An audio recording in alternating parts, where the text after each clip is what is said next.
location and enclosure. So just hit the space bar and everything went crazy. An instrument of location. At the tap of a finger, either our finger or the finger of somebody in a government office somewhere, our precise coordinates can be pulled out of the network, matched with all other kinds of data, but often done in ways that retrench corporate profit imperatives and also establish regimes of surveillance and enclosure and power inequalities.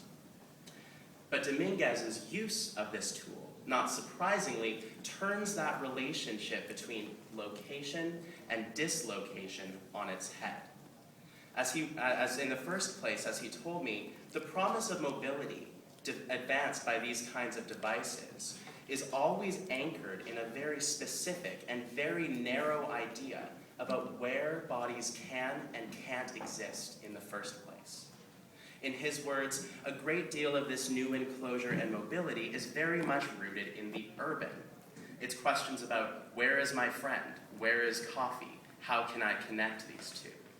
Against that kind of tendency, which kind of implicitly declares people in rural zones or migratory zones or outside of economically viable zones, it declares those people unlocatable or maybe not worthy of being located. Against that tendency, the tool asks, how do we reconfigure? How do we disturb and dislocate?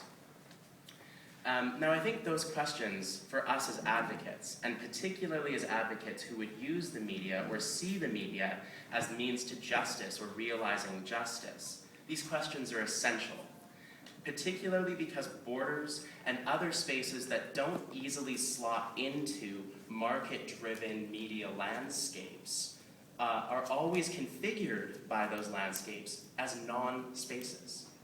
That is, they're places that, beyond not often being seen, are places that we in fact can't see, because our ways of seeing, that is, our media, tangled up as they are with neoliberal economics and its cult of individualism, with various racisms and colonialisms and imperialisms, all topics Sanera addressed last night, those ways of seeing don't include those spaces.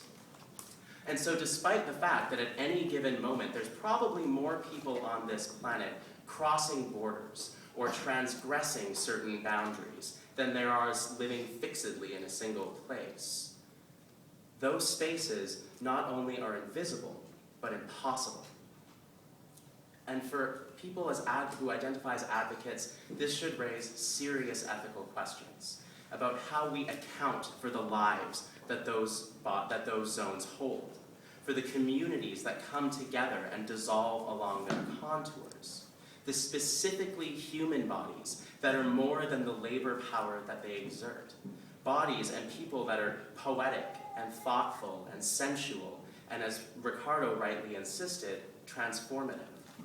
And here's where his work, I think, is really key for what we're doing here. It asks us one important question. How do we see the spaces and the places that prevailing systems of power don't want us to see, and in fact, make it impossible for us to see? How do we account for the billions of people who inhabit those spaces and take account of their unique and uniquely transformative lives? And those are exactly the kinds of questions that he takes up with the Transborder tool and that we might take up in our own media activist projects. After all, the cell phone, the ultimate kind of neoliberal instrument of surveillance and enclosure, in Ricardo's hands becomes this instrument of dislocation, something that emphasizes experiences of crossing, of being in between, in ways that can give legibility and visibility to even the most vulnerable among us. And I think most importantly, reveals the ways in which we all rely for our very survival on being seen by and connected to others beyond the narrow horizon established by a marketized image universe. And to my mind, Ricardo's work really is nothing short of the radicalization of media democracy, and a testament to the paramount importance of that project. A radically democratic media environment doesn't just improve the quality of journalism or deconstruct and challenge problematic kinds of representation, though it certainly does all those things and maintains them as important projects. But a radically democratic media environment works to redraw the very boundaries of visibility. It redistributes the resources of seeing and being seen, and compels us to engage with images and stories and technologies in such a way that we are taken beyond ourselves, dislocated, and sent on poetic wanderings. It demands that we think expansively about new ways of living in common. It pulls us towards others and ties us inescapably together into coalitions that might advance new visions of survival, of justice, and of solidarity. And so I'm reluctant to hazard the guess, but I think this is what Ricardo meant when he told me that we're thinking borders not as science, but as science fiction.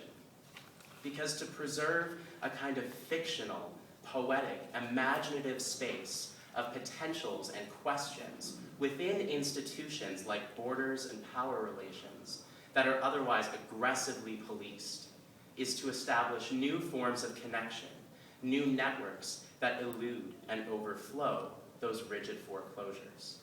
It is to stubbornly question and to resolutely trespass, translate, and wander towards more just ways of living together and more just ways of seeing one another. Thank you very much.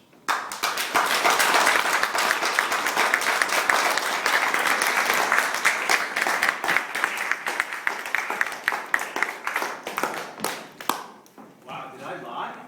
Right?